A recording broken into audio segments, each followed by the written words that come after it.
Hey everybody, welcome back to my channel. I hope you guys are all doing great today.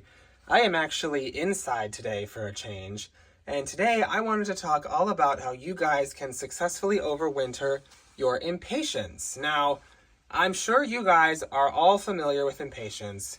You see them all in shade gardens in the summer. They look really beautiful. They give you so much color. But then in the fall, when frost comes, they all die off and you have to plant them anew. However, I have found that you can actually overwinter them in your house and not only enjoy their beauty inside the house over winter, when I'm sure if you live in a northern climate, I'm sure we all need that. But you can also save them for next year so you don't have to buy new ones. And they actually get bigger. They'll be bigger and healthier plants. So I have actually done this for several years now at this point, and I have been successful almost every time. And, well, I might have lost one or two plants, but I usually overwinter multiple plants, but you get what I'm saying. You might lose one or two, but I would say 99% of the time, I'm pretty successful, or 90% of the time. Anyways, I digress, sorry. So what I do to overwinter impatiens, I first select what plants I want to bring in. Like what color do you like? If you have multiple colors, what colors do you want to bring in? And which ones are healthy? So you don't want to bring in any plants that have any kind of disease like downy mildew, which is very common among especially these impatiens. They'll have like a fungus under the leaves and the plant will just collapse and die. And so we don't want to bring those in because those won't make it through the winter. And make sure you don't bring in any that have bugs. So what I do, now impatiens are not horribly buggy, so I'm not super worried about it, but just to be safe, what I do is first and foremost, I will take whatever plants I want to overwinter. I'll either dig them up out of the garden whatever plants I want to bring in, and I will spray them top and bottom with the hose. The bugs like to kind of, hitchhike, let's just say, on the undersides of the leaves. So you definitely want to make sure that you are checking the undersides of the leaves and spray them off. Even if you don't see any, spray them off. And after they're done drying, when you hose them off with water, if you want to be extra safe, spray them with an insecticide, which is what I did with all of these ones that I will show you, because you can't be too careful. You don't want to bring bugs in the house because nobody wants bugs all over their house in the winter, and especially not on your house and not on your plants. We don't want that. So make sure that they are debugged and everything like that. So after that, you want to make sure you pot them in a nice pot that you like.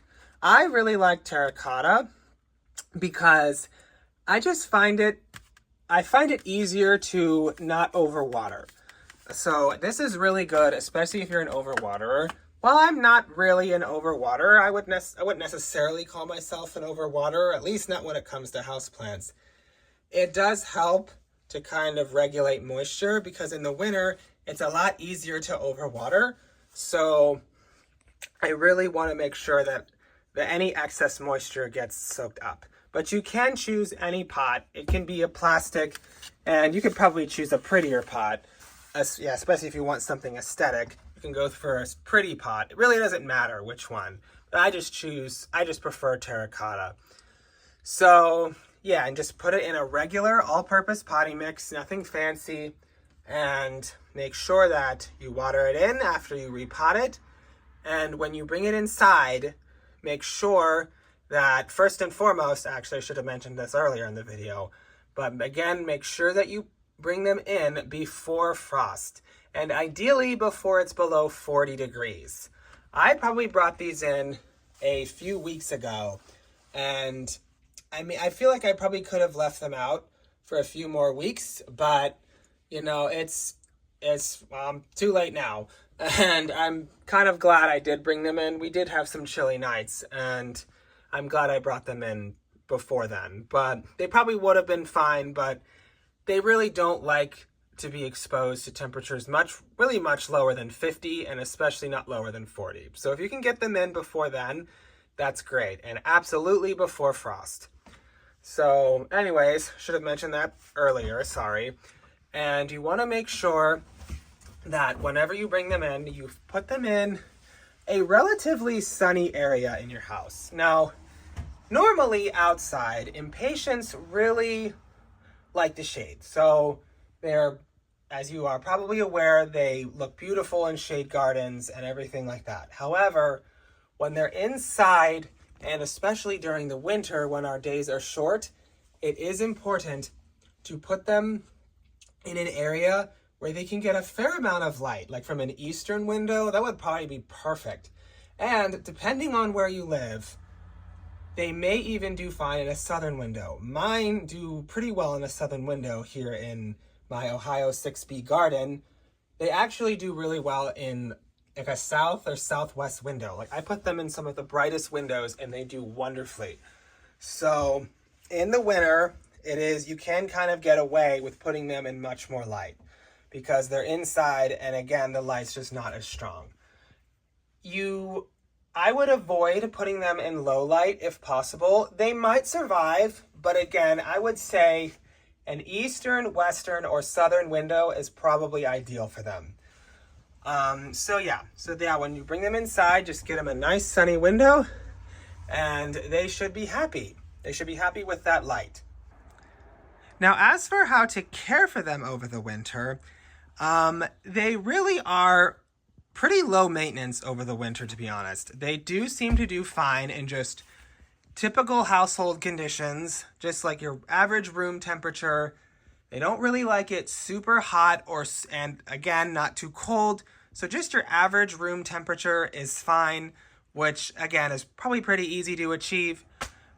So just like average room temperatures. And over winter, now as for watering and things like that, they actually don't need as much water in the winter. So as I was mentioning earlier, it can actually be much easier to overwater your houseplants, especially in winter, or at least these plants, and your other houseplants.